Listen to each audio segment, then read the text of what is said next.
Assalamualaikum warahmatullahi wabarakatuh. Nama saya Teddy Wahyudi, PPG 2023 UIN Bandung Batch 1. Saya bekerja di MINU Bani Sulaiman, RT 04, RW 04, Desa Pasir Langu, Kecamatan Cisarua, Kabupaten Bandung Barat. Wassalamualaikum warahmatullahi wabarakatuh. Assalamualaikum warahmatullahi wabarakatuh. Waalaikumsalam warahmatullahi wabarakatuh. Alhamdulillah wa bihi nasta'inu ala umuri dunya waddin, wassalatu wassalamu ala Rasulillah wa ala alihi wa sahbihi wa man tabi'al huda. Awalan syukron ala ni'amillah zahiran wa batinan, syukron ala ni'matil iman wal islam wasihatin fil akli wal ajsam. Anallaha yaftahu lana kullal khair, dumna ala riayatillahi ta'ala wa amnih, masyaallahu kana wa malam yasha lam yakun. Allahumma adil kula wa tub ala kulli warhamnil kula. Anak-anak sekalian, apa kabar kalian hari ini? Alhamdulillah. Tetap ceria. Allahu Akbar. Alhamdulillah, pada kesempatan kita kali ini kita masih diberi waktu oleh Allah Subhanahu wa taala, kita masih bisa melaksanakan KBM, kegiatan belajar mengajar. Maka dari itu anak-anak sekalian, sebelum kita memulai pelajaran, silakan untuk KM membaca doa dulu. Silakan KM siapa? Silakan. Siap. Assalamualaikum warahmatullahi wabarakatuh. Waalaikumsalam warahmatullahi wabarakatuh. A'udzu Billahi minasy syaithanir rajim. Bismillahirrahmanirrahim. Allahumma inni as'aluka rizqan thayyiban wa ilman nafi'an wa amalan mutaqabbalan. Rabbi zidni ilman warzuqni fahman. Rabbi shrah li sadri wa yassir li amri wahlul 'uqdatam min lisani yafqahul qawli. Amin. Alhamdulillahirrahmanirrahim. Setelah kita berdoa di awal hari yang baik ini, semoga Allah Subhanahu wa taala melancarkan semuanya, dan apa yang kita inginkan semoga Allah Subhanahu wa taala mengkabulkannya. Amin ya Allah ya Rabbal. Anak-anak Bapak yang Bapak banggakan, anak-anak Bapak kelas ini yang Bapak banggakan juga, alhamdulillah dengan izin Allah Subhanahu wa taala kita bisa melaksanakan pembelajaran. Siapa yang hari ini yang tidak masuk, acungkan tangan. Oh, kalau yang tidak masuk nggak bisa ngacung tangan ya. Siapa yang tidak masuk hari ini? Berarti ada berapa orang KM yang tidak masuk hari ini? Ada berapa orang KM yang tidak bisa masuk hari ini?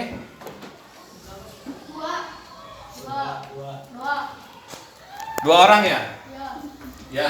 Anak-anak sekalian, ada yang tahu apa secara etimologi atau secara harfiah atau secara bahasa arti sholat? Ada yang tahu nggak? Arti sholat menurut bahasa, apakah berdiri, apakah duduk, atau apa? Ada yang tahu? Silakan acungkan tangan yang tahu apa arti secara etimologi, secara bahasa arti sholat. Ada yang tahu? Boleh Bapak jawab? Oke, terima kasih. Berarti sholat itu adalah doa. Sedangkan sholat menurut istilah adalah diawali dengan takbir dan diakhiri dengan salam. Dari kalimat itu kalian sudah tahu bahwa sholat ini adalah kewajiban kita sehari-hari sebagai makhluk yang bernama manusia. Ya, yaitu diperintah oleh Allah Subhanahu wa taala untuk menjalankan sholat. kita ketahui dalam materi ini ada pengertian sholat. Tadi kalian sudah tahu bagaimana pengertian sholat itu secara bahasa dan secara istilah. Kemudian yang kedua, syarat wajib sholat. Siapa yang harus melaksanakan dan dalam syarat wajib sholat? Yang pertama apa? Islam ya. Yang pertama Islam. Kalau bukan Islam tidak wajib sholat. Kemudian yang kedua adalah berakal. Kalau orang gila boleh nggak sholat? Boleh kalau dia mau mah. Masa dilarang sholat? Ada orang gila nih, rambut panjang, jalan-jalan sih jalan. Wajib nggak sholat? Tidak wajib karena hilang akal. Kenapa hilang akal? Kalau dijawab, kalau ditanya tidak menjawab atau tidak nyambung. Kalau seperti Alfa nih, Alfa apa kabar? Baik, berarti nyambung, berarti Alfa akalnya masih sehat. Peona, coba Peona kalau dari sini ke desa ada nggak sekilo? Enggak. Nggak ada. Ada nggak sekilo? Kilometer? Nggak ada. Oh, kalau ini masih nyambung karena berapa sekilonya berapa? Coba untuk Maula dari sini ke lapangan ada nggak 100 kilo? 100 km ada nggak? Ke lapangan itu sekolah? Tidak ada. Berarti ini kalau nanya seperti itu, orang seperti itu akalnya masih ada dan tidak bilang orang yang gila tidak wajib sholat. Bagaimana Pak? Saya ninggalin sholat, tapi saya kan jaga, saya nggak hilang akal, tapi saya hoream. Itu beda lagi. Makanya Rasulullah SAW mengancam bagi mereka yang satu kali tidak sholat, maka Allah akan menyimpan dan memberikan fasilitas dia satu rumah di dalam neraka, dan rumah itu ditutup panasnya sepanas-panasnya. Itulah untuk mereka yang meninggalkan satu kali tidak sholat wajib. Pak, bagaimana saya sholat wajib ditinggalkan tapi saya sholat sunnah Idul Fitri? Mana yang paling penting? Sholat Idul Fitri. Sholat Idul Fitri. Sholat Idul Fitri dan sholat wajib penting mana? Sholat wajib. Kalau Idul Fitri masuk sunnah. Jadi kalau kalian misalkan hari sholat hari Idul Fitri ikutan, itu bagaimana tuh orang seperti itu? Berdosa harusnya ketika dia melakukan sebuah kesalahan tidak sholat, dia harus mengkodok sholatnya, karena itu adalah kewajiban kita kepada Allah Subhanahu wa Ta'ala. Yang kedua adalah suci dari haid. Kalian sudah tahu suci dari haid tidak sedang haid atau sedang nifas. Kemudian balik ini adalah umur berapa? Karena laki-laki 15, kalau perempuan 9 tahun. Pak, bagaimana kalau 11 tahun seperti Adnan sudah pernah mimpi?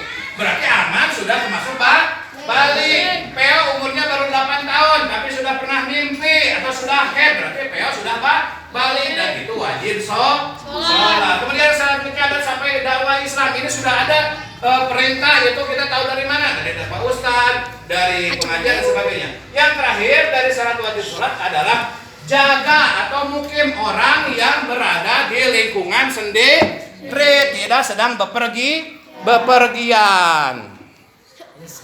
Maka dari itu, anak-anak sekalian, ketika kita berpergian wajib ke sholat. Sedang bepergian nih jauh ke Jakarta, ke Garut, wah capek kan, ke Papua, wajib ke sholat. Ada siapa? Wajib. Dan kondisi ketika kita di jalan sedang berpergian, maka sholat boleh dikosor, dijamaah, takdim atau takhir. Itulah kemudahan Allah bagi mereka yang sholatnya dikurangin, yang 4 jadi 2, yang 3 tetap 3. Jangan yang 3 jadi 1,5, jangan. Kalau maghrib sama isya jadi 1,5, tidak, tapi harus melakukan 3 rakaat. Maka dari itu, anak-anak sekalian, setelah kita tahu syarat wajib sholat, berarti kita tahu syarat sah sholat. Suci dari hadas. Ini hadas apa nih? Hadas besar dan hadas kecil. Coba untuk Depa, apa disebut dengan hadas besar apa? Hadas besar. Hah? Setelah haid, terus setelah nifas atau melahirkan. Hadas kecil apa hadas kecil? Kencing dan buang air besar. Itu hadas itu ya harus wudu dulu sebelum melaksanakan sholat karena merupakan sah suci dari badan, tempat dan pakaian. Badannya harus suci dari najis. Tempatnya, Pak boleh nggak kita sholat di atas berak hayam? Boleh tidak? Cap, boleh nggak? Tidak. Naon sababna? Nah, najis. Jadi tidak boleh kita kalau misalkan iseng padam, saya sholat mah di mana we Pak dari bumi mah suci. Turang teh sholat dina eta dina naon dina anu di karungan teh berudak. Dina naon? Dina sekam dinya. Tah sholat di dinya berarti tidak sah sholatnya karena harus suci dari badan, tempat dan pakaian. Yang selanjutnya adalah menutup aurat. Nah, bagaimana nih? Ketika sholat kita pakai sarung, arul. Terus merosot, batal tuh sholatnya? Neng, batal gak sholatnya? Terus perempuan lagi pakai mukena merosot, batal tidak sholatnya? Keno, batal tidak? Batal tidak?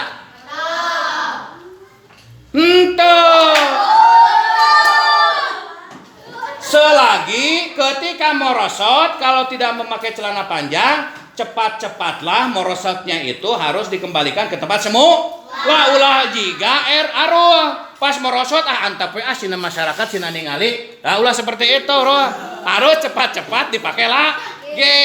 Kalau misalkan pakai celana tidak jadi masalah ya. Jadi kalau lagi pakai celana tidak jadi masalah. Kecuali kalau dalam keadaan darurat ya tidak pakai celana pun itu tetap kita harus melaksanakan sholat walaupun kita hanya menggunakan sarung aja. Cik, kalau pakai sarung aja sahnya sholat tidak? Tidak pakai celana panjang, tidak pakai kolor.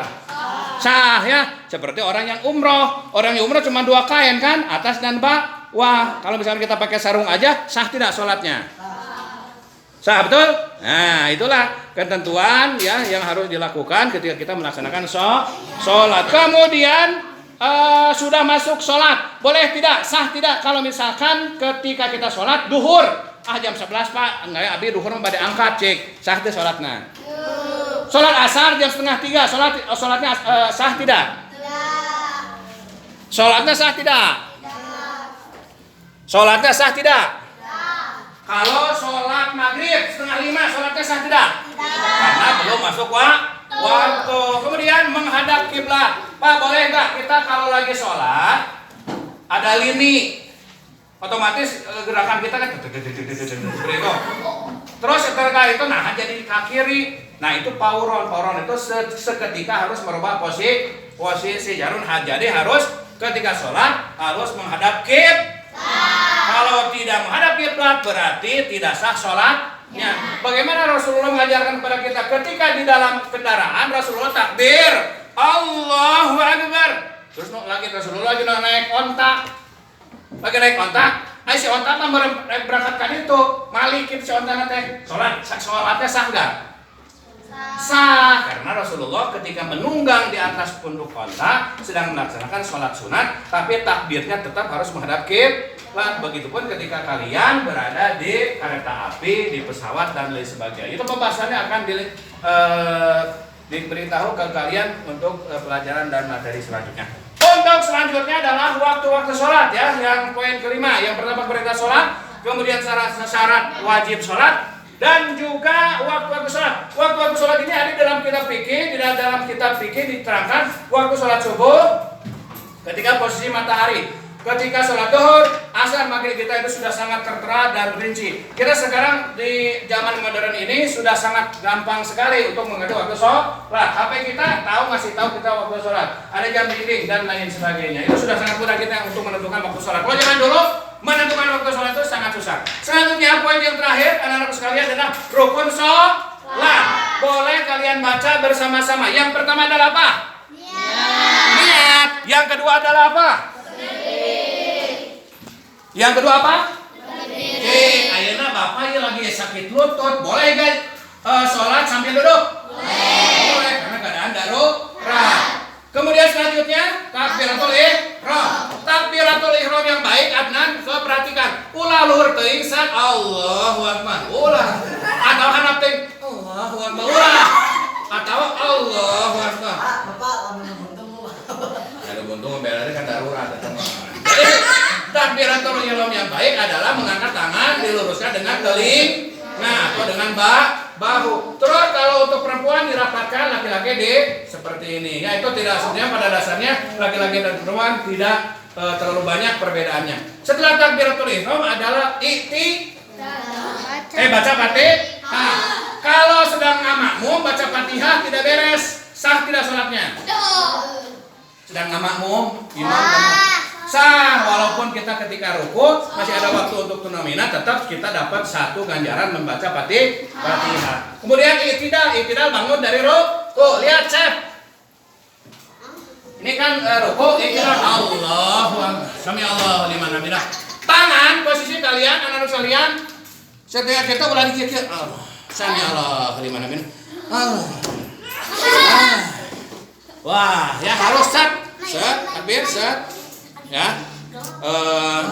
i'tidal, set. Nah ini jangan sampai lur lihat si tangan kelupas kelapesnya, berarti mendapatkan sholat. Harus cicim set, kieu atawa kieu buru-buru man lihat man. Ketika sholat, udah. Allahu Akbar, ulah lur teuing, ulah handap teuing, atawa diputer-puter ulah. Kieu wes standar rasa. Nah, kieu nya simpenna boleh di dada, boleh di antara dada dan perut. Kalau dari ini tidak ada keterangannya di dia.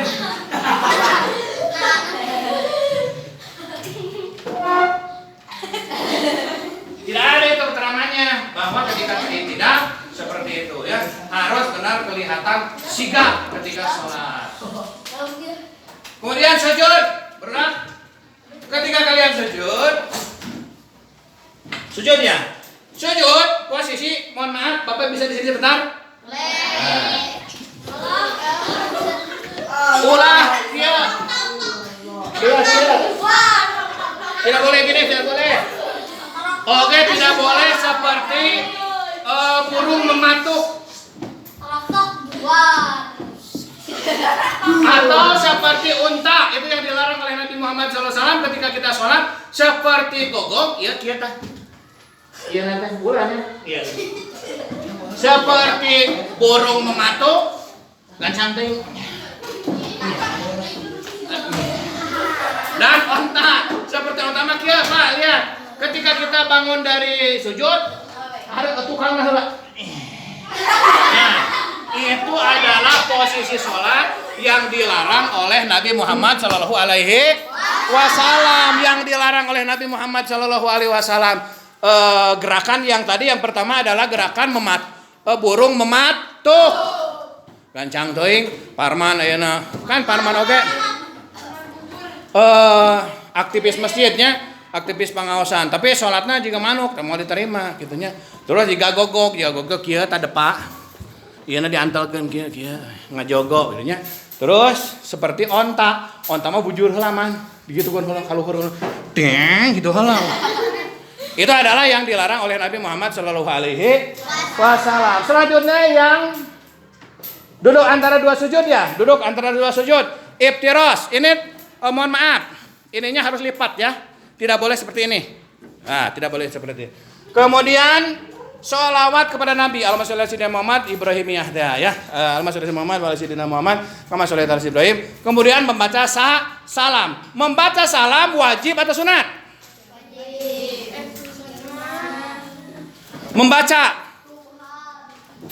Membaca assalamualaikum sunat wajib. Sunat.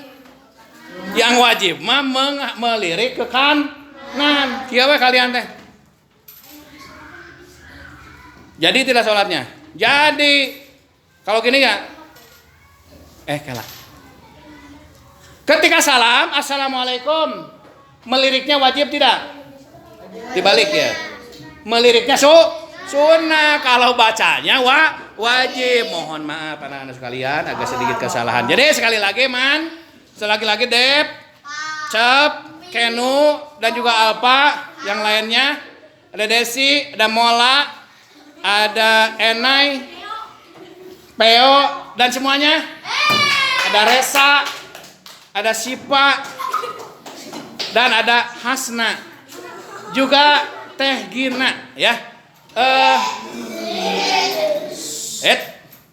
Ya, jadi anak-anak sekalian, sebagaimana yang sudah sampaikan tadi, untuk tahiyat akhir, sholawat kepada Nabi, salam ya, sekali lagi untuk salam kita assalamualaikum berarti hukumnya sunnah, meliriknya sunnah. Kalau baca assalamualaikumnya adalah wajib ya.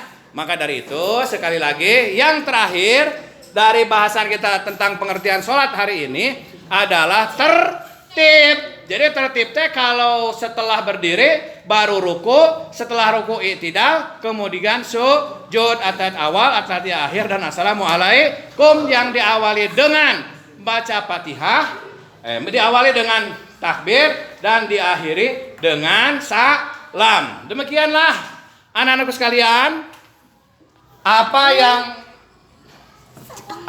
yang Bapak sampaikan hari ini, mudah-mudahan kalian bisa mengerti dari pengertian sholat ini. Kita meminta kepada Allah Subhanahu Wa Taala di suasana yang agak sedikit panas ini, kita diberi kesehatan oleh Allah Subhanahu Wa Taala. Amin, amin, ya Allah. Amin. Demikian yang bisa Bapak sampaikan. Nanti kalau ada pertanyaan dan sebagainya sifatnya tentang materi hari ini boleh di-sharing setelah pembelajaran hari ini, setelah kita akan pulang ya, nanti bisa ada waktu beberapa menit kita akan sharing. Wabillahi taufiq wal hidayah. Wassalamualaikum warahmatullahi wabarakatuh. Waalaikumsalam warahmatullahi wabarakatuh. Ya, ada pertanyaan? Ada pertanyaan? Oh, boleh tepuk tangan sekeras-kerasnya.